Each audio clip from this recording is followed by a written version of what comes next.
Inni tokko ijaaruuf kaata keenya ni tokko diiga balleessee baduu fiiga. Ashama harka fuunii hordoftootaa fi kabajamtoota Fuad Show jalatti argamtan nageenyi kiyya kabajaaf jaalala bakka jirtan maratti isin bira haa ga'u jechuun barbaade. Xiqqaaf guddaan keessan hundi keessanuu walaa shamarran walaa dhiiraa hundi keessanuu I love you. Hordoftoota Fuad Show qofa jechuudha. Jarra kaan immoo no love bakka. No love. Assalaamu alaikum. Kanuma dubbiin jechuudha. Eeyyen anaa dhufu warri haaraa dhuftan maatii keenya ta'a, maatii jaalalaa, maatii bashannanaa ta'a. Maal godhachuudhaan? Subscribe godhachuudhaan.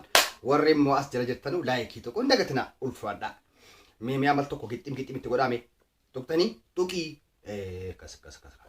kas. Eeyyen arra immoo waan gabaabduu tokko dhaamsa ajaa'ibaa isiniif hodhee jechuudha. Dhaamsa ijoollee Dubaayii jechuudha. Kaameraan keenya waraabbachuu eegaleera yaa jaran. Baga gammaddan jechuun barbaada hordoftoota jalatti argamtan hundi keessanuu. Kana booddee duuriyoota baandota jechuudha warra shamarran adamsanuu fi warra mana keessa dhokatanii kana booddee jechuudha. Mana keessa dhokatanii dubartii ulfeessanii gatanii badanu ol yaafna jechuudha. Eeyyan Fuad Show kana booddee kaameraa isaatiin waliigaltee xumuranii jiru jechuudha. Waliif farramanii jiru jechuudha. Dubaayin keessa funaaneen fida haala jedhuun innis farrameera jechuudha.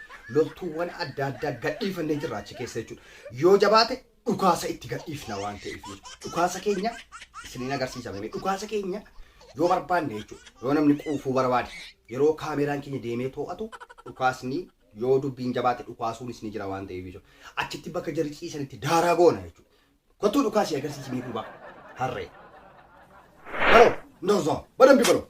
Mini jauh Baka zorban. Kamera keenya immoo kunooti. Kotate. Inni kun Dubai Sharjah keessa illee jira jechuudha. Kottu gurbaatis agarsiisi kottuu jira. Inni kun Dubai Sharjah keessa jechuudha. Karaa Sharjah naannoo sana hunda taqoxaaxaree jira jechuudha. Quxuxxuruu sirnoo maal. Quxuxxurii kaameraa jekkana jira jechuudha. Inni kun achitti naannoo sana eegaa jira. Lammataan immoo ajjeesuus yoo barbaanne jechuudha. Warra yakka akkanaa dalaganu ajjeesuu yoo barbaanne loltuun lafa buuftu ni jirti jechuudha. Dukkanaan kan deemtu. Kottuu agarsiisi gurbaa. Akkamitti qash boode bakka tokkotti beektaa kottuu dhabe? Yes! Akkanatti adda baasaarra addarra kaa'amuu ni danda'a jechuudha. Kanaafuu kana booddee kaameraa obbo Nahimaar Fuad ka miliqna warra jettan gonkumaa isin finta. Eeggadha. Of eeggadha. Borraa eegalee kaameraan koo waa baay'ee waraabee qabee jira waan ta'eef kaameraa koo keessaa fudheetan assalaamu alaikum gadi yaasa jechuudha. Na keessa hin taa'u waan ta'eef fakkeenyaaf na keessa hin taa'u garaa na bokoos ka'e jechuudha. Inni waa tokko dhagayan nan bokoo ka'e jechuudha. Yoo waan sana si'adhee fidee YouTube Fuad Show irratti hin gadhiifne garaan na bokoo keena ajjeesa jechuudha. Kanaafuu kaameraan koo waa qaddee fidee natti himnaan obsa hin qabu jechuudha. Obsuu hin danda'u gonkumaa ijoollee koo. Jaalladhee miti yaan. Obsuu hin danda'u jechuudha. Garaa kooti keessaayyuu jedha garaa koo keessaa jechuudha. Na dhukkuba waan ta'eef gadi naquun jaalladha jechuudha. Fidee Fuad Show irratti gadi naqa jechuudha. Amma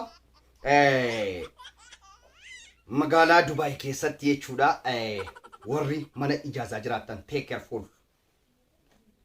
careful yataaba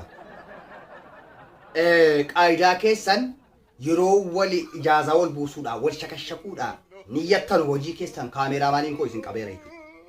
Mana ijaazaatti miti jechuudha sagaagalummaan kun kan godhamu.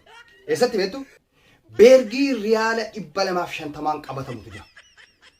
Beergii sana keessatti kaameraan koo bakka 3-4 dhaabbatee akkasinitti jiru. Naaxib godhachuun keessan gaariidha jechuudha. Fakkeenyaaf shamarran Dubaayin keessa jiraatan ijoollee ala hojjetan fakkeenyaaf nama 20 nama 15 ta'anii jiraatu. Kanaafuu dhiira fidanii of shakashachiisuun hin danda'amu jechuudha.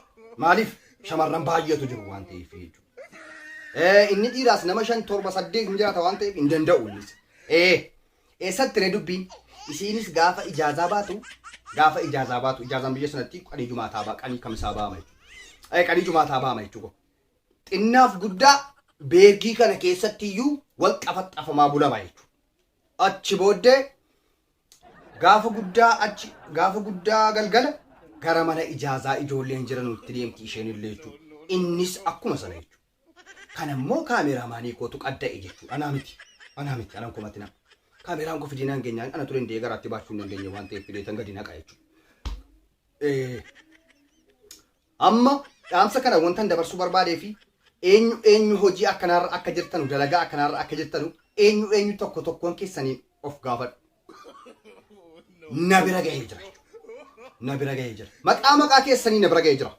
Wallaahi qalbii siyaartan miti. Tokko tokkoon nama dhaqee beergittii keessatti jedhamaa bulu na kagahee jira. Kana bor iftaan bor qopheessetan isiniif qopheessan fide jechuudha. Ragaa wajjin an fida gaafan fiduan soba namarran kaa'u cubbuu namarran kaa'u. Ragaa wajjin isiniif dhiyaata. Assalaamu alaikum. Hordoftoota maatii obbola himaaf fo'aati. Hundi keessan iyyuu waan haaraa waan biyya Eeshiyaa keessa jiru Kaayiroo Iskandariyaarraa Suud Arabiyaarraa miidiyaa dhuga baaftuu MTV'n kun jechuudha. Kanaafuu kaameraa keenya biyya adda addaa keessa gadhiifne jechuudha jala sochii. Kanaafuu of eeggachuun dirqama jechuudha. Bakka jirtan maratti kaameraan akkasitti jiru. King of King godha.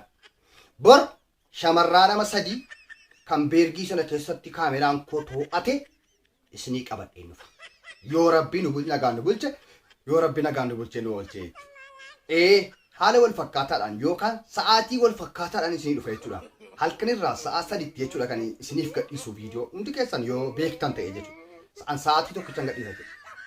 Hadha yoon sa'a 3 gadhiisa, boris sa'a 3 sa'aatii sanatti gadhiisa jechuudha.